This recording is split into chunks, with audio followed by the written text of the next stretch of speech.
while they're trying to collect Ken Schrader, Bobby Allison enjoying the sweet wine of victory. Bobby Allison climbs out of the Buick, winning here at Daytona. Bobby, congratulations on a super run. Well, thank you, Jerry. I give the credit to Jimmy Finnig with that chassis and all my guys, and Keith Allman with a great engine. Keith, you know, they've worked them 24 hours a day since the carburetor rule, and there's not a greater guy in the whole world. And, of course, the Vola Brothers Miller American Buick came through for me, I'm telling you. The whole crew, their work really, really came in for me. Last restart, I'm sure you were happy to see that yellow flag come out.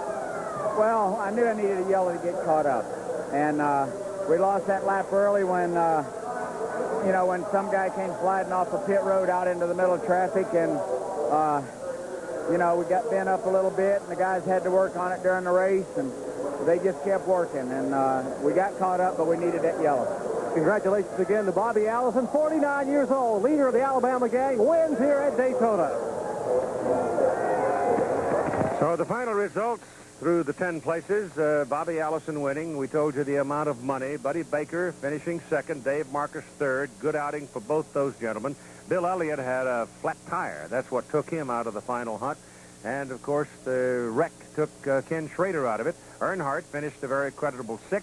Harry Labonte finished 10th. Harry Gant got a 9th despite being involved in the wreck. Some of the other finishers that we have mentioned, Elliott, factor in the race, 12th. Davey Allison, the pole sitter, finished in number 20 spot. A.J. Foyt back in number 38. He went out early on with transmission. Now Jerry Gappens with Ken Schrader. And Ken Schrader just examined from the infield medical center. And Ken, first of all, that a wild, spectacular crash for us at the finish. First of all, are you all right? We're fine. That's not exactly the way we had to race that finish of the race plan. That's the way it turned out. What happened there to cause that? Well, our car wasn't working real good when I'd get in between two cars. The front end of the car would want to lift, and the back end would squat, which would make the car not want to turn on the exit of the turns. And was coming off turn 4, and the car got where it didn't want to turn, and I was going to hit the wall with the right front, so I had to slow down. And I think Marcus or somebody was behind us. When I slowed down, he bumped me, and we were just kind of struggling from there on out. It wasn't his fault. I mean, I just slowed up in front of him, but it was, you know, least the two evils. We're glad you're okay. Kenny Schrader giving us a finish there reminiscent of his old sprint car days. Keith?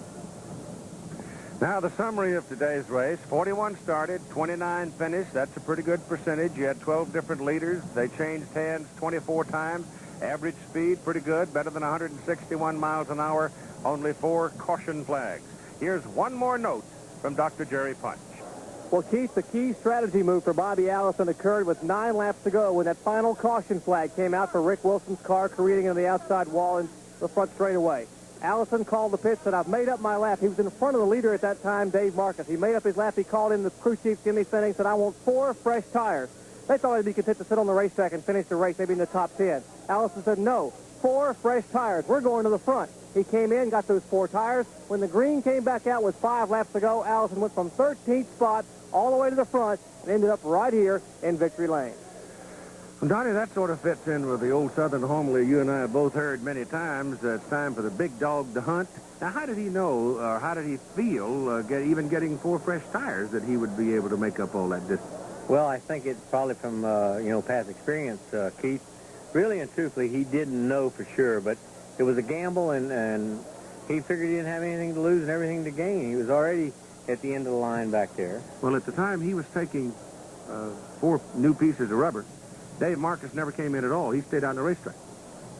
Well, see, even at that, the restart, they're enabled to move up to behind the last car in the lead lap. So, I guess he felt like that the 4 fresh tires was going to make his car that much better through the corner. Do you think the new NASCAR rule, the smaller carburetor, did its job? Well, I really do. It slowed the cars down enough, along with the skirt and everything else.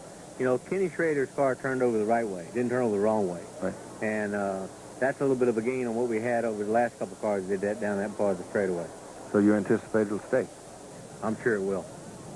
Well, it was a fun day, hot day. It's got to be hot on the 4th of July in Daytona, and the Allison family had a party.